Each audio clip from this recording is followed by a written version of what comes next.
Yes, guys, welcome to Chasing Green Arrows. This is our Friday night edition, but this is also our wild card edition. I'm super pumped for tonight's show. Good to see so many in the chat. Dean Jones, how are you, mate? Yeah, I'm okay, mate. The triple captain on Salah didn't really work out, so season dying for sure. Whenever I use my wild card, it's got to save the season, basically. Now that's the only thing I've really got of any substance to fall back on. I haven't even checked my overall rank because I don't want to. I'm even scared. But the fact I'm even drifted down my mini league now, my main one with my mates. I'm not in the curry zone, not too close to it, but the fact I'm even saying that tells you that things are going badly wrong. The fact that I'm even looking down and not up at this stage, it's not good. I'm miles off of you in our mini league. I don't even look at that one anymore.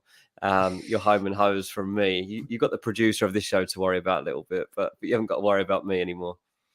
Yeah, exactly. I am watching our producer very closely. I didn't realise the gap was only 20 points. Look, Dean, you might be looking down on your team, but Matthew Boswell in the chat. Dean Jones looking fresh tonight. FPL River says, let's go. Good to see Nuclear Atoms and chat sport referee Rick, Chris and Steve and Mark and Haley, CH, Stephen. Loads of our regulars, our CGA chasers are in the chat tonight. Yeah. And yeah, I'm glad to see that. Nuclear Atoms took a -12 last week, but he did go for Virgil van Dijk. Now, that was huge because he got the goal, 3 bonus, clean sheet, all in that second game. That is a But Nuclear, you only went Van Dijk. I don't know. Tell me if I'm wrong. I think Van Dijk owners only went Van Dijk because they couldn't afford Robbo, who got like 5 points over the double game week. Or you couldn't afford Trent, who didn't get as many as Van Dijk either. So fair play, but I think you may have got a little bit lucky. Mate, Liverpool got 4 clean sheets in a row in the league.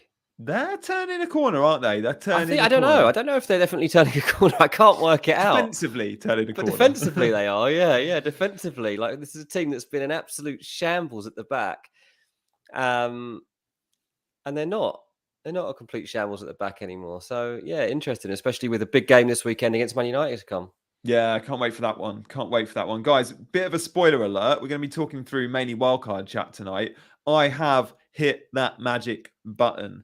So on Wednesday, on Wednesday, I did a team reveal on Scout, and some may have seen it. Right, I was asked, "What is the percentage chance you wildcard?" Because I've been poo-pooing the idea. Yeah, I said 0%. Absolutely no chance I wildcard. I made it very clear. And then Seb, who was sort of chatting with me, said, what can turn your head? Like, what content creator would you watch that's wildcard? And he went, I want to do that. And I said, absolutely no one. No one can turn my head. I'm 0%, Seb.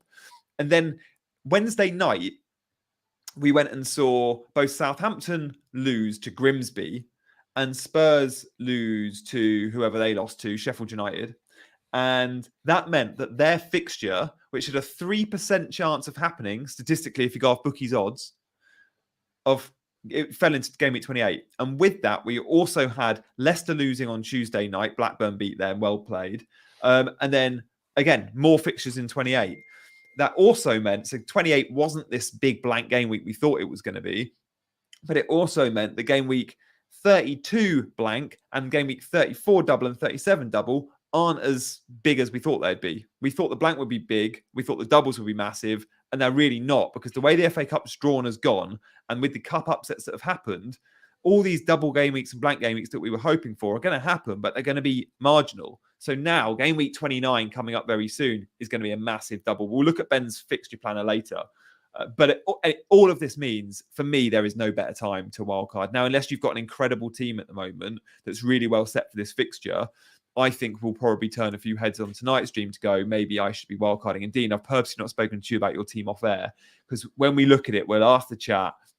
I'll give my 2 pence worth as well, but maybe even for you, the wildcard is the option. And most that have gone with the wildcard have only decided in the last 24 hours or so. So it's not like you've missed out on loads of price rises and stuff like that. Like, the market's been slow this week, and many have been waiting and waiting for today to hit that button. Yeah, I mean, I am out of love at the moment with this team. So it's not something I thought I would be doing tonight, but I'm happy to have my mind changed. I'm always open to how this can be revived. It does look a bit of a mess. We'll go through it in a bit, but there's warning signs all over it at the moment, and not just the official ones. There's some unofficial ones too that I'm worried about. But yeah, it's big. This is a really big weekend on so many fronts. Yeah, it is. Before we get into the two juicy stuff, because there is loads of wildcard questions coming in, I'll answer a few now. Then we'll go to fresh off the press, and then we'll speak more about sort of fixture planning and stuff. Yeah.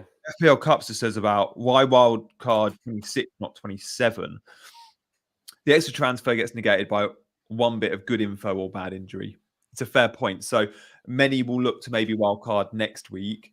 And if you do that, you have another week of eye testing for Brentford and Brighton players, which is useful because when we wildcard now, we're all going, we want 3 Brentford, 3 Brighton because they double in 27.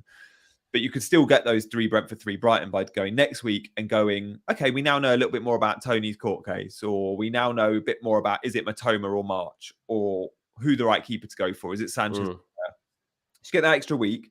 But you perhaps don't get the optimal team out this week. And wildcard shouldn't be about getting the optimal team this week. But for me, Liverpool and United playing each other, there's a lot that don't want too many in that fixture. Although, look, that could be 2-2 and you get good points from Salah and Trent or whoever. But also for me, it's a case of going, I need to already get rid of Nketiah and I want 3 Arsenal assets for Bournemouth, for example, and I want to be on the right 3 Arsenal assets for Bournemouth. That's a really big tie. If I didn't wildcard, I wouldn't have double Arsenal attack, for example. And if I wildcard, I can get to double Arsenal attack. That fixture against Bournemouth is so good. I think we want that. So there's a few perks to going now, as well as a few wins elsewhere. Like Man City, I've got Ake. I've got no idea if Ake is going to start. And I can't be bothered to sit there every week, go, is it Ake, is it Laporte? And Laporte is back. So there's a few things like that to make me go, yeah, just pull the trigger now. Yeah, no, that is interesting, mate. I'm intrigued to see what you're doing then. I'll maybe this week we put your team first and then we follow it up with mine. We normally do put up my team first, don't we? But yeah, That's I think this week there's definitely an argument to go with you first for sure. All right, yeah, good shout. Let's do that. My team and wildcard chat, and then we'll steer you in the direction we try to go. Yeah, let's see. Yeah, see if we can fix my team. Guys in the chat, we're going to go to a sting now where we're going to have fresh off the press. But during that moment, it'd be really interesting to know if you could put in the chat yes or no to an answer of, are you wildcarding this week? And yeah, let us know. Really keen to see what we have coming in. But next up, we'll load this. It's fresh up the press.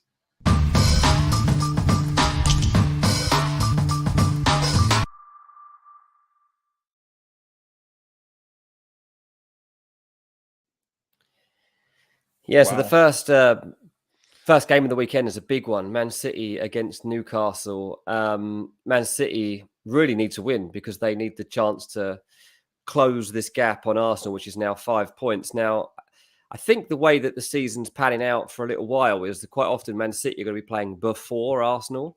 Yeah. This is quite interesting because obviously it gives them the chance to keep cutting away at the points gap, and then Arsenal then have to retaliate straight afterwards and make sure they can keep the gap as it is. So there's different types of pressure on here. Man City used to it, Arsenal not used to it. So that's going to be an interesting one. Man City against Newcastle. I do find it a difficult one to call. But in terms of fitness and injury news, we know that KDB is available, fit. The Stones and Laporte are training and they're back in the frame. So there is a contention for Laporte, particularly, I'd imagine, to come in. Now, from my point of view, I had KDB. I got him out. I brought Salah in. If I wasn't going wild card, then I was thinking, do I want Salah still? Do I want KDB back? I'm going to talk a bit more about that at the end of the show. But I have to say, people, I do not really fancy Newcastle at the moment. I think there's actually quite a nice fixture for Newcastle. For Man City. On the back of what happened in the Carabao Cup, Newcastle haven't been in great form anyway. So, yes, an interesting one, but obviously it is the early kickoff. Now, straight after that, obviously, Arsenal then play Bournemouth. Now, Arsenal's team news, Nketiah doubtful. So currently, as my team's set up, that is a bit of a blow because he's still there. So there's another transfer I'd have to consider. Gabby Jesus, too, is getting close now. So, to be honest, it's probably time to say goodbye to Eddie. He's not scoring goals anyway. He's a doubt for the game. He's not going to be in this team for very long. He's not even in it at the moment when he is available. They're playing false nines. So, probably say farewell to Eddie Nketiah. Obviously, don't pick any Bournemouth players. Chelsea play against Leeds this weekend as Graham Potter fights to save his job. Another player in my current lineup that's affected, Thiago Silva, out for about 6 weeks, we reckon.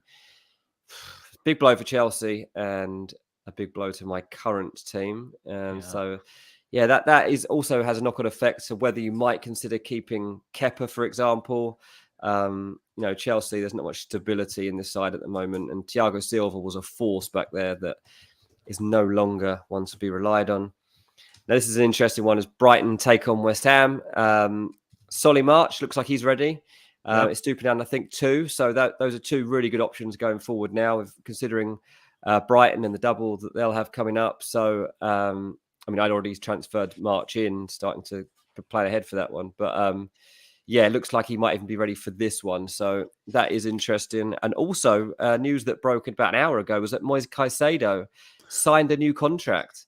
Signed a new contract, which is big news. It obviously does Brighton a massive favour because it not only suggests that he's staying, but even if he leaves now, he's going for super silly money. So how do those contracts work, Dean? When someone's likely or so close to leaving only a month or 2 ago and then he signs a new deal, is that usually like a sweetener just to protect his price? So yeah, sure, he's going to get better wages, but there'll be a clause so he's available to leave if and when a club meets the buyout clause. Do you think there'll be a buyout clause in this? We don't often get buyout clauses in this country. This is the thing. Like it's not something that Premier League clubs like to include. I haven't checked this one out to see whether his one does specifically because it's literally just happened. But Brighton have been so adamant about the amount of money they would want for him. I'm sure what they would probably do is set in place. It's more likely you get in this country a gentleman's agreement where it's agreed verbally between the club, the agency, the player that look, if this kind of offer comes in, this is what it's going to take to get you. Yeah. If these clubs come in of this level, we will allow you to speak to them, but this is the amount of money we're going to be looking for, and everybody knows where they're set. So that's probably how that one will pan out, I imagine. Anyway, Wolves against Tottenham. Bueno, he's out for 3 weeks. He's in my team as well. I think you can see the someone needs to wildcard, I reckon. I think we're getting a little story here being told. That's every game. I think I've got someone missing at the moment. So yeah, big blow for Wolves too, because Bueno was playing well. That is a big blow to them. He was man of the match, wasn't he, against Fulham? He got the official player of the match. Yeah, the good news is Wolves are playing Tottenham, who are the most inconsistent team in the world. Saints v Leicester. I don't even know if I want to talk about this fixture. It sounds horrendous. But James Maddison should be fit. So if you fancy a bit of Madders action, sounding like he'll probably be able to play. So if you want to get involved in that game, which I don't really advise, you could go James Maddison. Nottingham Forest play Everton on Sunday. I've never done this before. I've never gone through every game like this, but there was loads of interesting team news. So I'm going through it properly, especially as most of it affects me. Calvert-Lewin is still a slight doubt for Everton. Look, if Calvert-Lewin does not play for Everton, absolutely ignore Everton at the moment, especially as an attacking force. Like, Maupay is just not good enough to be even considered in the team. I can't believe he's still there. So, yeah, this is Everton. Just forget about them. They're a shambles at the moment. Defensively, too. Just the way they played at Arsenal was just a complete shambles. So, steer clear if you can right now. It's a bit annoying because I'm sure everyone's like getting in Tarkowski and people in the last couple of weeks. But yeah, tough one there. It's another reason I'm wildcarding, mate. I bought in Tarkowski last week and I looked at him and just went, I don't want him long term. No, I mean, they bought in Michael Keane back as well. I saw that. It's like trying to recreate Burnley sort of. Dyche is properly putting the band back together. Yeah, he's got 3 players and himself now. It's like reborn. Liverpool v Man United Sunday, the big game of the weekend. Man United should have Luke Shaw available, which is good news for United. Sancho is also coming back, so we'll be in the frame. Not that many of us have got him. And in terms of Liverpool, Roberto Firmino will be leaving end of the season, so end of an era for an FPL ledge. Be sad to see him go. But in terms of the here and now, be interesting really to see what they do up front. I mean, in terms of injury news, we just know that Joe Gomez won't be there, Thiago won't be there, Luis Diaz won't be there. Diogo Jota played the other day. Doesn't quite look sharp enough for me, Diogo Jota, to go into a game like this. Cody Gakpo, remember, he was supposed to join Man United. He plays for Liverpool now. Yeah, they're better when he plays. I just feel like Cody Gakpo probably does start that game. And then the final game that I'm going to talk about, because I've been through loads here, is the Monday night game. We've got a Monday night game. It's Brentford against Fulham. There's FPL interest in that because everyone on Wildcard's going double or triple Brentford. There's still loads of people that own Andreas and Mitrovic. So there's good FPL interest in this fixture. There is, yeah. And obviously, Tony, people have had a lot. Now, Tony obviously now got this investigation against him, starting to reach a conclusion. He's not very happy about how the information's been leaked, but it is sounding like he's going to get a 6-month ban that crosses from this season into next season. So that probably is going to impact the last few games of this term. We don't know exactly when that's hinted that it will be April. I think someone somewhere has, I think it was the FA. The FA, which means it could take him to game week 29, which is after the international break. After the break, that was right. Yeah. So if you want your last dregs of Ivan Toney for a while, this might be your game. Playing against Fulham. It's a big game, by the way. It's a West London derby. These two really don't like each other. Mitro is fit for Fulham, so that's good news for them. Manor Solomon set for his full Premier League debut for Fulham. If you wildcard, you can bring in your boy. I can bring in my boy. Yeah. I usually go against Fulham players, but yeah, I could get Manor Solomon. 4 goals in 4. What a player. Yeah. I mean, he's absolutely nailed the cut in from the angle, hasn't he? And then bending it in. The same goal, cut and paste. Yeah, he's good. Guys, we have got royalty in the house tonight. Thank you for that awesome roundup, Dean. We have got number 4 in the world in the chat. Number 4 in the world is in the chat. Ali Yahangarov, I've checked out your team and you are number 4 in the world. And it's great to see. I'm not even 4 in my mini league. Ali says he's always tuned in to this show, firstly. Oh, man. So, just want to take a little bit of credit for this. I think you and I can take a. I mean, mate, I absolutely can't. You can here. I can't. So Ali also watches Black Box, and I know you're a top of their mini league, and I was listening to Black Box last night, and yeah, they called you out too. But Ali, what they didn't do is go through your team, so I just want to very quickly. So look, Ali got 116 points. This game week, but he got his 4 overall rank. The 4th best player in the world is in the chat on Chasing Green Arrows. If you've got any questions for him, put your question in the chat. Ali, I'm sure you'll reply. But don't make it questions of sort of spamming him with all 15 names of your wildcard draft. Give him an X or a Y question. Top tip there. Like, should I pick Ben Mee or Henry at Brentford? So he's got Kepa in goal, Zinchenko, Bueno, Trent, Martinelli, Salah, Mahrez, Saka, captain, Nonto, Haaland, and he's got João Felix. So, Ali, let us know in the chat, what's your chip strategy? That'd be really cool to know. If you can put your chip strategy in the chat, that'd be awesome to know what you're doing. I think looking at this team, you might be wildcarding, although I don't know, maybe you've played your wildcard already. Let us know. Is there a way of me finding out as I look at this? No, I can't see what chips you use. I don't know. No, I don't think he's used any of his chips. Yeah, he's not used any of his chips. What? Yeah. None? Yeah. And world number 1 has already wildcarded. And loads of the number 7, 8, 9, 10, they've all free hit. Going to win it. He actually might win it. Ali is on overall points. He's got 1772. And world number 1 has got 1789. So he's, what's that? 79, 16 points short. 17 points. Right. And he's got a wild card. This is it. The Chasers have got a task here. We need to win Ali, the overall prize in FPL. On a week-by-week basis, we need to check in. How is he doing? How can we help him? What guidance can we give? If he needs any. I don't think he does by the sound of things. But let's get in this together. I'm loving this. This is unbelievable.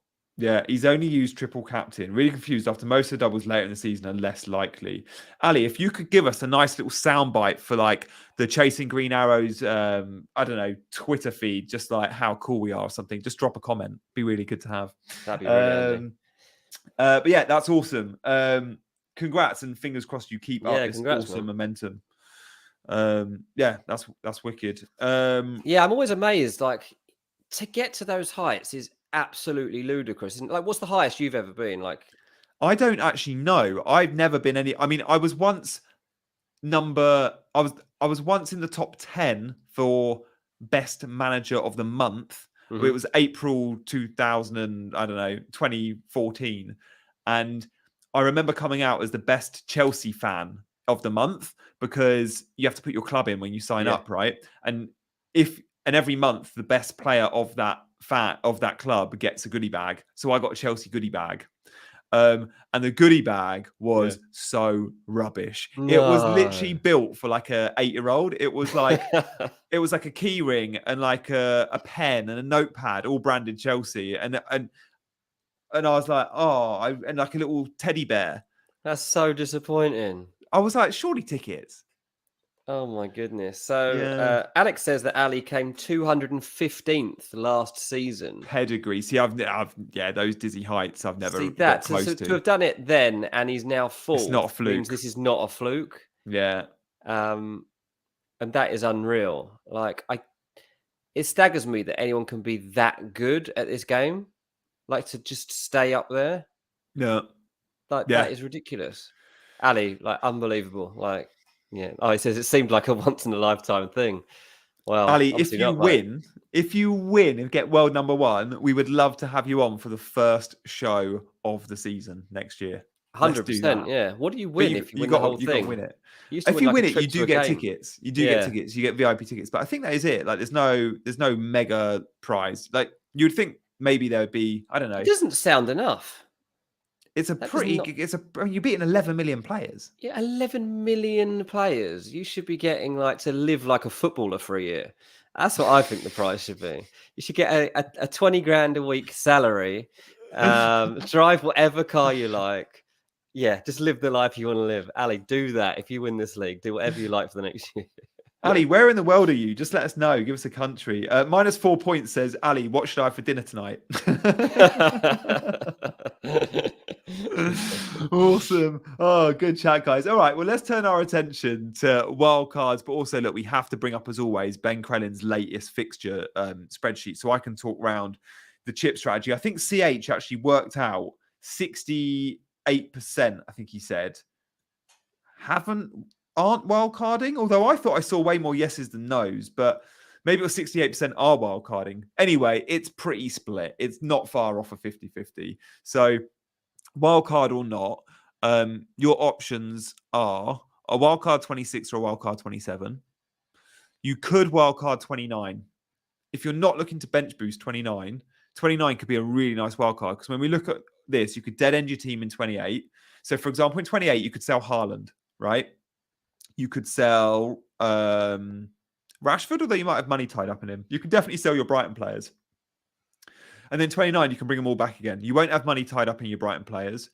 I actually sold Haaland not that long ago for like 2 weeks, then bought him back. So I've got no money tied up in Haaland. So I'll be selling him in 28 and then bringing him back in game week 30.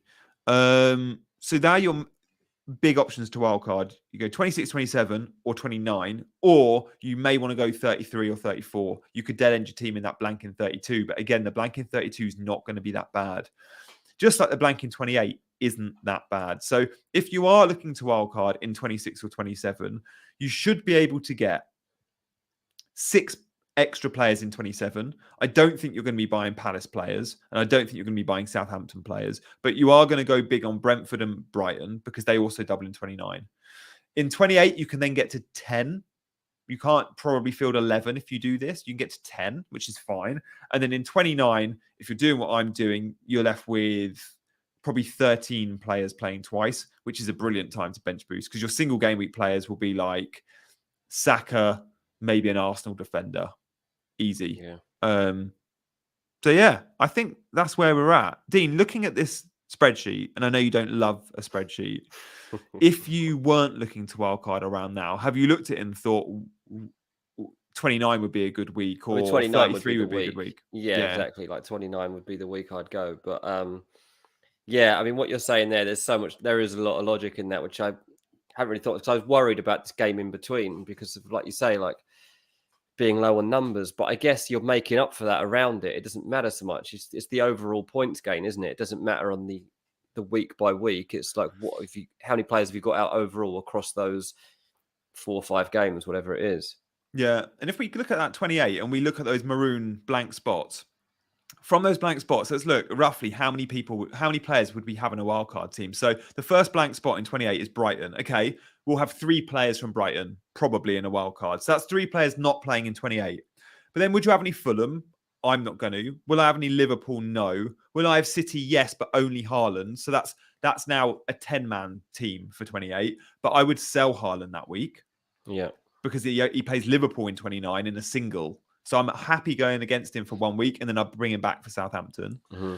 Man United, I would only have Rashford in a wild card if I wild card now. So, okay, fair enough. That will bring it down to 10 players. If I sell Haaland, so I'll have a bench of triple Brighton and Rashford.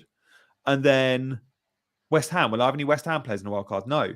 So it doesn't actually sting you that badly for 28. Yeah, that's true. It did when there was more blanks. We thought the Spurs Southampton game was going to be worse. Blank, and we thought the Leicester game was going to be a blank. I guess the revised version is not as bad, is it? It's really not as bad. This new version has made it a little bit boring. I wanted maximum chaos. I wanted it to be really difficult for us to navigate. And it feels like now it's pretty simple and obvious to navigate. If like me, your team's that doesn't help you because that was going to be your edge. It was going to be my edge. Yeah. I'm really annoyed by it, honestly, because now it means like certainly amongst other content creators, we're pretty much all wildcarding. And it just means we're all on the same strategy, which is boring. I like to be different where I can be, but I can't be this time round. I just can't be. No. I'm just trying to look at the chat quickly. Ali says, thank you all for the support. Hope to stay up there somehow, but it is brutal. I cannot even imagine what the pressure is like up there. Loads of people are asking Ali questions. He's basically running his own show on the side here. So he's doing a lovely job. So he's not in a wild card yet. He's set to captain Saka at the weekend. I think we'll probably be talking about that in a minute when we go through our teams, who we're going to captain.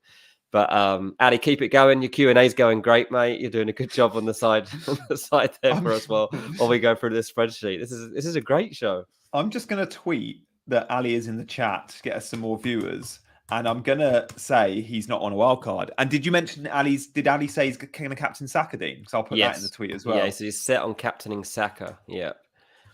Well, Ali, can I tag you on Twitter? What's your Twitter handle? Put it in the chat. I'm going to say world number 4 is in the CJ chat, and he's answering your questions. Yeah. Ali, sorry about this, mate. We are really, really making the most of this. We are milking it. Ali, I won't tweet it until I see your handle. So put it in there. If you put it in the next 30 seconds, I'll do that. So let me know. World number 4 is in the world number 4, Ali J. Great. There you go. He's just stuck it in there. So you've got it coming through now. FPL Guns, GUNZ. FPL Rivers says, sorry, Gianni and Dean, forgot you were here too busy listening to Ali. Honestly, I certainly am wondering why I'm here at the moment. Sat down at 1 million and plus, whatever I'm on. Someone did just say a minute ago, though, that there was somebody else, another content creator who was down and in the millions, and suddenly I can't find the message now, but up at 300 and something now. So that was not specific advice for me. It was somebody else who had mentioned they weren't doing well. But that's a bit of motivation for me to keep going through the last 10 weeks or so. So that's good. Ali, thanks for giving us that handle. Ali says, OMG, this is getting mad now. You're famous, mate. You're famous. You think this is fame? Wait till you win it. You actually get articles written about you. Like people, you'll be doing proper like press interviews and all sorts if you can win this, mate. CH says it was me. Let's talk Andy. That was right. That was the guy who's ridden up the ranks recently. So thanks for that, CH. Appreciate it. FPL Big Head has just given Ali a follow. I will get over and do that in a minute. Matty says, I was over 1 million in game week 18 and now I'm at 115k.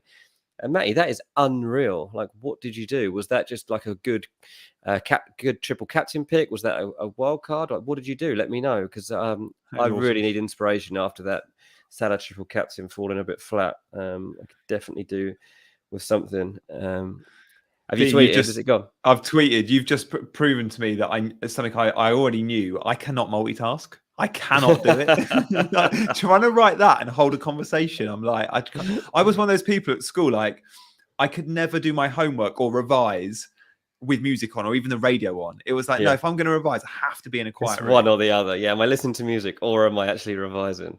Yeah. I used to have friends who were like, yeah, they love listening to music when they revise. I was like, how do you do that? How do you do that? So when you work, do you not have you don't have headphones on or anything? You just sit and work? Nothing, which is annoying because I'd love to have like an FPL podcast on Ranks FC, but I can't. Yeah, that would be really handy for you if you could do your job and FPL at exactly the same time. The output would be insane. Right, let's see what kind of feedback we get from the Ali fans out there, and see if we are joined by more people. It's 327 in the followers. Chat. 10 new followers in the last minute on Twitter. Go. I'm going to put that down to my tag and our mentions on here, of course. Oh yeah, we just got a few more in the chat as well, so they are starting to come now. So here you go, Ali. A bit more pressure for you. You got some more comments coming. The Q&A at the end is not going to be us; it's going to be you, mate. So be prepared for that. Be prepared. Grab yourself a glass of water.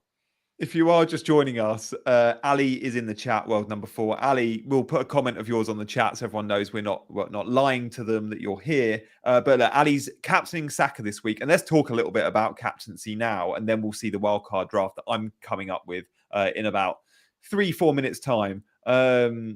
Good stuff. Ali says, thanks for the shout out, Gianni. I'll keep up with the questions. But also, guys, if you could hit that like button and, of course, subscribe. We do these streams every Monday and Friday, and we would love your support. So if you're not already subscribing to the channel, make sure you subscribe, just like Ali, and hit that alarm bell. Ali's success, he said earlier, it was all down to chasing green arrows. Dean Jones is my inspiration. Yeah, that's quoted. So captaincy, Dean, before we get onto the wildcard topic, I feel like captaincy this week, certainly in the community, has been something we've not really been discussing. But actually, it's more topical than ever. And we've not been discussing it because of the distraction of a wildcard. But it's a week we could go against Haaland. And we don't have too many of those weeks where it's a normal game week where no one has a double. Because we only ever go against Haaland when there's double game weeks around. Like last week, we went Salah or Saka because Haaland did a single.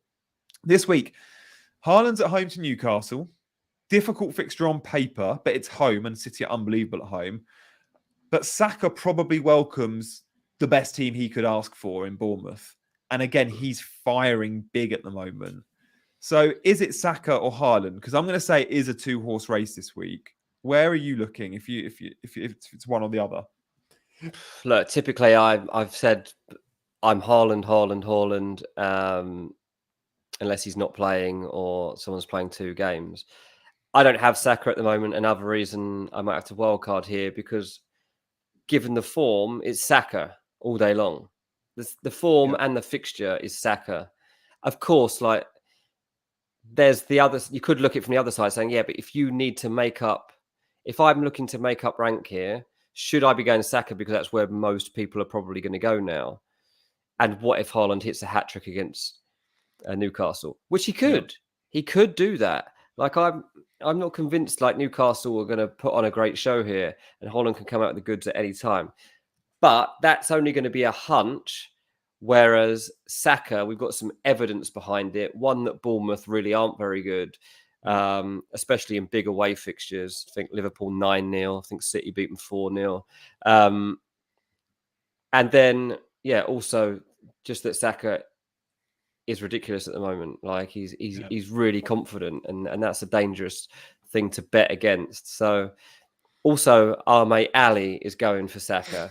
And if ever I needed if ever we needed some proof, then that's the proof we needed, that people who are big time players are thinking that way. Do you know, that's the one part of my game I always admit to struggling to. I feel like my captaincy calls historically are bad, not just this season. Every season I have it where on 50-50 calls, I get them wrong. And that's no coincidence. I don't think I'm very good at picking captains. So if I can see that Ali's going Saka. And look, guys, let us know in the chat, who are you going for? We asked you earlier if you're on Wildcard or not. If you're happy to put in the name of the player you're captaining this game week, I'm really thinking that we are going to see more Sakas than Haaland's, which is probably a first. In a game week when they both have one fixture, it's always been Haaland this season. Yeah. But no, absolutely that. I've just asked. Ali says he's not going to be wildcarding this week, so I've just asked him in the chat when he might be doing that. So we'll that'd see. Be good to know. He says surely Saka is blanking now. No, mate, no. We know that doesn't work. That's not how the world works. What you say goes is how the world works, and we're all backing you for it to come in. Everyone's bringing in their captaincy shouts. Quite a few Rashford, to be fair. There are a few people going Rashford. Yeah, Tony as well, and Felix, but more Sakas than anyone. Not that many Haalands. Barely any Haalands in that list that we've got coming in at the moment. A couple of Martinelli. I don't mind that shout, but Saka has the penalty appeal and half the set pieces. Martinelli on the other half. Martinelli is going to start. I do think, even if Nketiah is fit, which he's not, the way Martinelli and Trossard are interchanging at the moment, and Martinelli is becoming the 9 quite often, and Trossard drifts left. When you look at the average touch maps, Trossard was further left than Martinelli in midweek. And Martinelli scored, 3 in the last 2 games. So I think Martinelli's a lock on wildcard for me, but I don't think I'd captain him. I'd still go Saka just for the penalty appeal and probably the 90-minute guarantee that you don't get with Martinelli.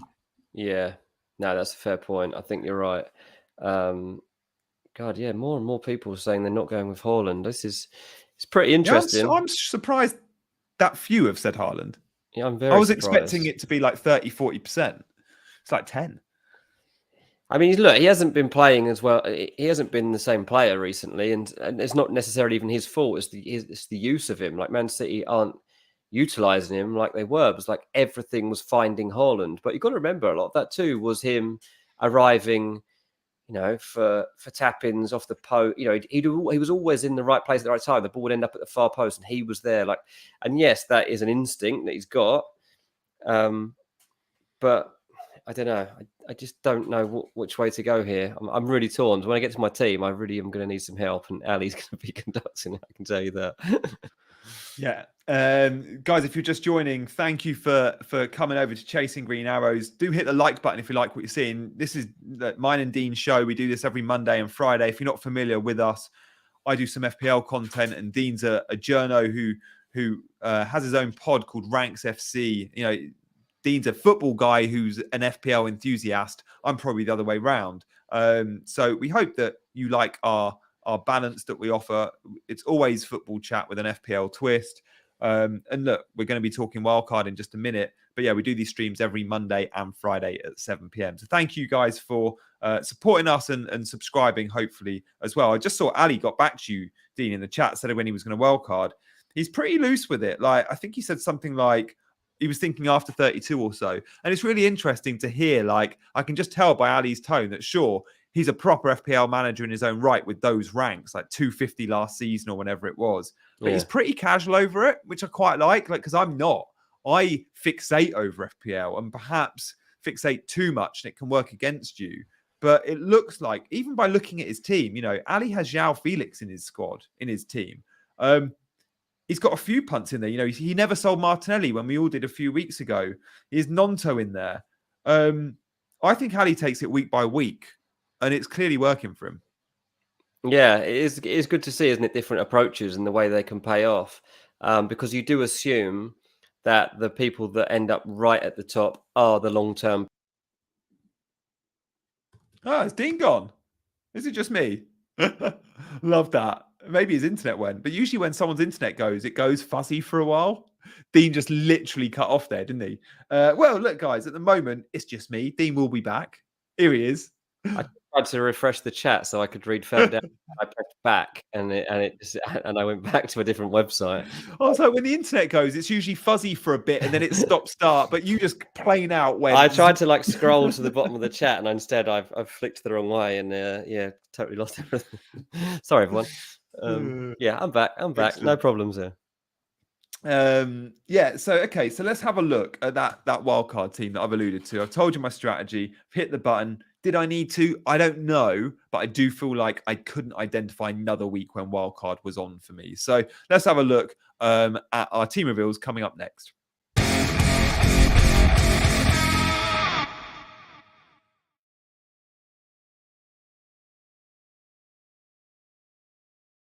For those that have been tuning in the last few weeks, we've decided we're going to call our regular watchers the chasers, the CJ chasers. But a few in the chat, like I saw CH, and I've just seen Samuel E say, this is chasing Ali, forget green arrows. So yeah, FPL River says he should be replacing me, which I'm not wholly happy about. FPL River, I mean, come on, mate, a little bit of loyalty wouldn't go amiss. Yeah, have some respect, River. Come on.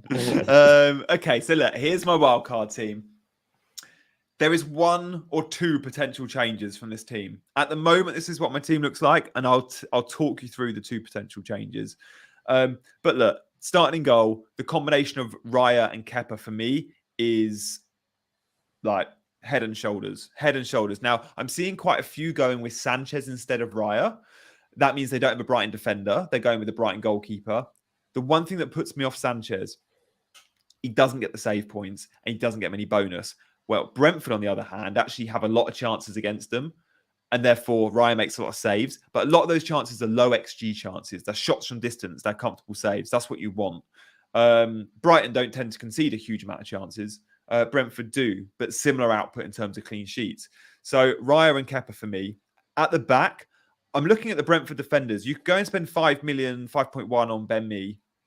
Get Pinnock for 4.5. But Henry's just as nailed.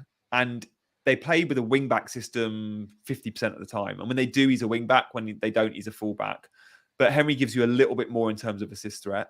The Arsenal defender spot is one up for grabs. That could be Zinchenko. It could be Gabriel. Gabriel has more goal threat. Zinchenko more assist threat. This spot is likely to be Luke Shaw in game week 29. So I'm looking at this spot being a kind of 3-week punt. Bournemouth, Fulham, Palace are up next for Arsenal. And they are all teams that struggle on set pieces, defending set pieces. Fulham could without Paulinho as well. So I do wonder if Gabriel's a better shout. Excuse me, they're the same price, I think. So there we go. That's what I'm thinking with Arsenal at the moment. I might go to Gabriel. Estupiñán's a lock. Like, he's definitely the Brighton defender to go for. We don't need to talk about that. Arsenal midfielders. Oh, the Newcastle lads on the bench. Horrible fixture this week. Then it gets good. They play in the blank 28. They have a double in 29. They'll also be owed another double after that, where they'll probably play Brighton in 31. So again, we could get another double game week of Brighton Newcastle. So again, having triple Brighton for that and 2 Newcastle feels good. Nice. Yeah, that's a good point. What about, I'm a bit concerned about Kepa. If I was to wildcard, I don't know if I'd want him anymore. So why He's do just you cheap, isn't he? He's cheap, obviously. But and I want a route to that Chelsea defence. Like, I don't love the Chelsea defenders, but I do look at that Leeds and Everton home game. Yeah. Maybe not Leicester, but Leeds and Everton. I do think Kepa, Chelsea will keep clean sheets. I really do. And I think Nuclear said, why Kepa over Raya? That's probably got something to do with me spreading my bets, sort of hedging there, knowing I've already got Henry. Do I want double Brentford defence? Like, Mitro could go and score in that game quite comfortably. So 1 Chelsea, 1 Brentford works for me there. Yeah. I think I'm set. There. Zinchenko, Gabriel's a question.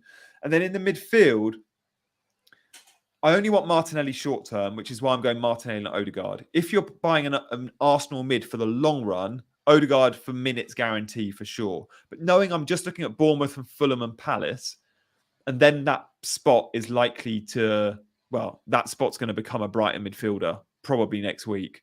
So it could even be for 1 week, Martinelli, that punt. The other option is I don't start with Maddison and I start with a Brighton midfielder in there. And then I sell Martinelli to Maddison in game week 28, 29. So I'm 50-50 there. Do I go with Maddison or an extra Brighton mid? Because I'll definitely buy a Brighton mid next week.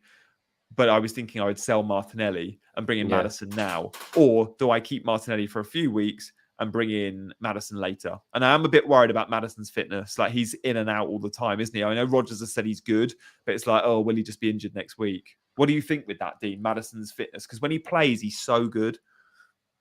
Yeah, I mean, it's not a bad fixture, and they kind of need him. I think I was speaking to someone today who was at the Leicester game the other day, and they were like, the atmosphere was horrendous. Everyone's turned on Brendan Rodgers big time. Really poisonous sort of feel around the place. So what better place to go than Southampton, who have just come out the back of that? I think James Maddison is kind of bomb-proof in that team, though. Like, it doesn't really matter to me, like, how Leicester are feeling or playing. He kind of is his own thing within that team. Yeah, I would be tempted to go to him. It's obviously a gamble, but yeah, I think that, especially as I think at the moment he feels like he wants to give Leicester everything he can before potentially leaving in the summer. Got a feeling Maddison might have a really good end to this season, so I'll be tempted to go there. It's hard because it's either Maddison this week, or if it's not, it's starting either Matoma or March. It's starting a Brighton player. And I saw in the chat something I said about ranking the Brighton mids. And I can't split March and Matoma. I want them both. So number 1 and 2 are March and Matoma. Number 3 is McAllister. And I know a ton are going for McAllister because he's on pens. He's been playing in the 10 role. But he also plays a lot deep. He did in the Cup. And when he plays deep, he's not an FPL asset. No, that's true. So yeah, this very easily might tomorrow morning be March instead of Maddison. And then I was asked who I would bench next week, because again, you look at these attackers, and every squad has 8 attackers, 5 mids, 3 forwards, and one of them always has to be on the bench. You can't play all 8 in your 11. And regrettably, if I go with this team, it'd be Maddison on the bench for the Chelsea game. But if I don't go with Maddison and I go with March in that spot, I've got Brighton on a double game week, so Matoma's in. I've got March in. I'm going to play Rashford against Southampton. I'm going to play Saka against Fulham. I'm going to play all those forwards with the fixtures they've got. So I'd actually be benching Martinelli next week, which would be a bit rubbish. But you're going to have to suffer some bench points on this wild card. So the big headache is in that midfield. The front 3 picks itself. Like, it just picks itself at the moment. If Tony gets a ban, you move to Watkins. And I'd like Watkins in, but because his form has been so good and Villa have got some good fixtures. But for the time being, Kane, Haaland, Tony feels set. So the big dilemma is Gabriel Zinchenko, and then it's Maddison or March. March will be coming in regardless. It's just, does he come in for Martinelli next week, or do you just bring in Maddison in game week 28 or 29? And I think I'll probably end up doing that, to be fair. I think the chat think I should do that as well. Yeah. Gets Footy said, what's the plan with Martinelli? What will you do with him when Jesus comes back? That's a good point. Like, the balance of that team does change, doesn't it? Completely does. But what I would say is the team that got Arsenal to this position was Jesus number 9, Martinelli wide left. And I think Arteta will resort to type. And Martinelli actually saw a dip in form when Jesus left the team. Martinelli doesn't play well with Nketiah. He does play well with Jesus, because Jesus isn't an out-and-out 9. He drops deep, and that allows Martinelli, a bit like Trossard, to run into those spaces. When Nketiah plays the 9 role, Martinelli's really wide, and he stays wide. But saying that, this Martinelli spot is either going to be March or Maddison. So Martinelli is only going to be in for a maximum of 3 games, probably more likely 1 or 2. So I'm just looking at the immediate. But yeah, I mean, Ryro's just put on last 3 game weeks, the expected goal involvement. It's all about March and McAllister. Matoma, 0.16, super low, and he's been really wide. But before that, Matoma was scoring all sorts of good goals, and he's such a quality finisher. I don't think we're going to see the best stats with Matoma in terms of expected numbers.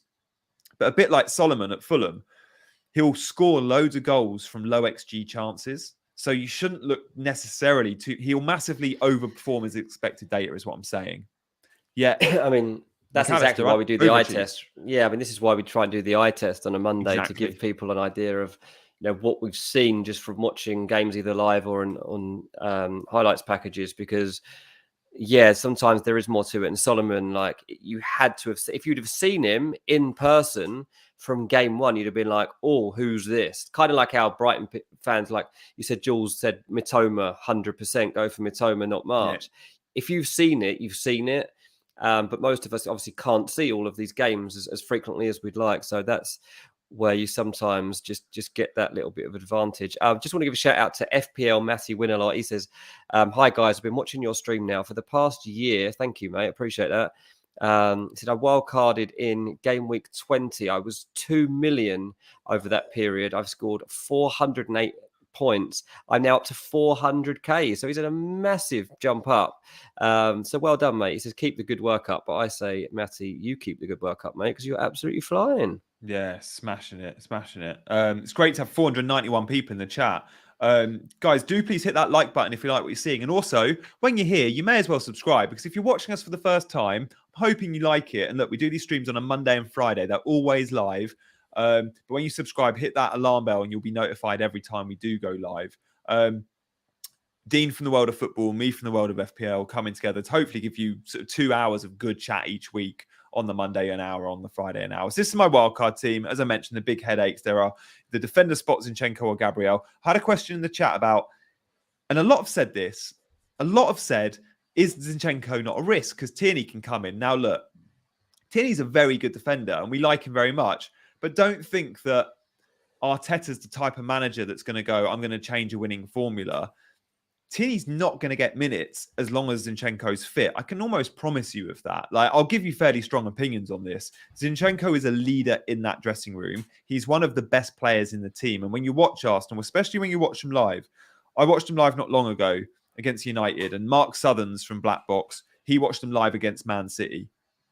And both of us came out that game and said Zinchenko was the best player on the park. Now, on TV, we didn't necessarily see that, but live, promise you, he is key in that team. He's effectively Cancelo, right? And we know what Cancelo, Pep how he used to utilize him. Goes to a back three and Cancelo drifts in midfield.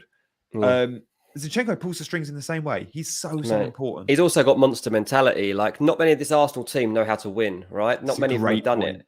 Yeah, he's done it. He knows he's one of the very few people who's going to know what it takes to keep grinding. You watch how he celebrates when Arsenal score a big goal. It means a lot to him. There's one that remember when he scored that goal, like his reaction was almost anger, not happiness. It's madness how Zinchenko is, but his mentality, his attitude is spot on. Right, we should probably look at my team. Yeah, we should. Mate. Apologies for that. You've got 6 minutes left on the show. Are we going to do against the obvious as well? We got. Oh mate. I don't know what we're going to do. We're going into added time, but look, I think we've established that this team is going to have to be ripped to shreds. No Bueno, no Thiago. Tarkowski is now rubbish. Don't trust Newcastle because they're playing Man City. Mo Salah, I'm not sure. I've got enough faith in him. Andreas Pereira definitely wouldn't get in this lineup, and Ketty is probably not going to play. I can't play with 5 players. I'm going to have to wildcard. I really, really didn't think I was going to be doing that this week. But it's time with to these injuries, I've kind of got to, or I'm certainly not going to be making any sort of comeback, am I? If you are looking to wildcard like Dean, like it does feel quite templatey. You can use my team as a guide, but what I'd say is if you're wildcarding, go and look at that blank in 28 and make sure you can get to 9-10 players still. So don't pick too many players that blank in 28. But if you go for 3 Brentford, 3 Brighton, maybe a couple of Newcastle defenders, you're halfway there. You're still going to keep your Rashfords, your Haalands, and maybe your Kanes. So I feel like that's the main template already. And then go for a punt or two on like a Maddison or a Martinelli or a Reece James if he was fit, maybe a Chilwell. But yeah, it's an option. Yeah. And obviously now coming out of this chat, it sounds like I'm going to need Saka because everyone else is captaining him. So I at least need him. I haven't had Saka in this team for a long time. So yeah, it's time. I've got a big night ahead of me here that I wasn't planning for. Get your Ben Crellin spreadsheet out, mate. Yeah, I'm going to be watching Dortmund v Leipzig in a minute and doing an FPL rejig, it looks like. So yeah, okay, good stuff. Guys, if you are into European football, Dean is watching Dortmund Leipzig because Ranks FC is podcast. It is absolutely big on all things top 5 leagues. So make sure you check Ranks FC. Yeah, absolutely. Come and give us a listen if you can, people. Appreciate that. Okay, we're going to fit in against the obvious, which is a regular feature we do on Friday night. And it's one of our favourites. You might be watching for the first time thinking, what the hell is this about? What is this against the obvious? Well, we're about to tell you. Stay tuned. It's coming up next.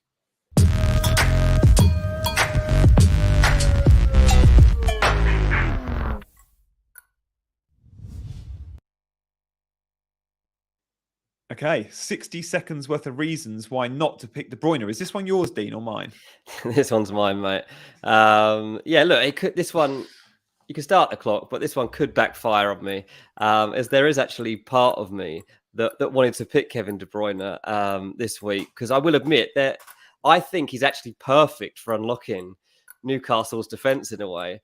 But this is how I'm talking myself out of it, and maybe you guys as well as part of that. But look, first of all, doubts over game time. Even when he's fit, can't be sure he plays at the moment. So on the back of being left out, a bit of an illness, I'm probably more worried than I normally would be about whether he's all right to play in this game. Then there's doubts over his output anyway. He's only had one big haul in the last 13 matches. He got 13 points in the Arsenal game. But apart from that, his highest is 7. And that was in game week 15 when they played Fulham. So, like, this isn't the De Bruyne that we've known and loved throughout our time. And, like, plus it's the first game of the weekend. That puts me off a little bit too. I don't know if Man City Newcastle wins, like, 4-0 Man City or 1-1. So I think I'm just going to have to steer clear. Yeah, I think that's a compelling argument. I'm surprised he's fallen a bit out of favour at times as well. Oh, I've gone for Rashford. Ooh, this one's a hard sell. Guys, very hard sell. Go. Here are 60 seconds worth of reasons why not to pick or not to go big on Rashford this game week. So are you selling him? Probably not. But should you be shopping for Marcus Rashford this week? Well, I'm going to say maybe not. Look, he's in my wildcard team. I hold my hands up to that. Of course he is. He's absolutely flying at the moment. You could argue he's one of the most 3 informed players in the world right now. But, and there is a but here, he does blank in game week 28. And he doesn't have a great fixture this week. And I think that Liverpool fixture is a really interesting one because sure, he's up against Trent, but I think Liverpool have turned a corner. 4 clean sheets on the bounce for Liverpool. I think we could see a Rashford blank, and I think we could see a United blank. I'm actually backing Liverpool in this fixture. Nuclear is covering his ears for this one. But look, Rashford is in my team. I'm not telling you to go and sell this guy. If you're watching for the first time and thinking, who are these amateurs telling me to sell Rashford? This is a bit of fun. But is he going to go big this week? I don't think he is. And you can come on to Monday's show and see my reaction to him blanking. I think he'll blank for all of us. Yeah.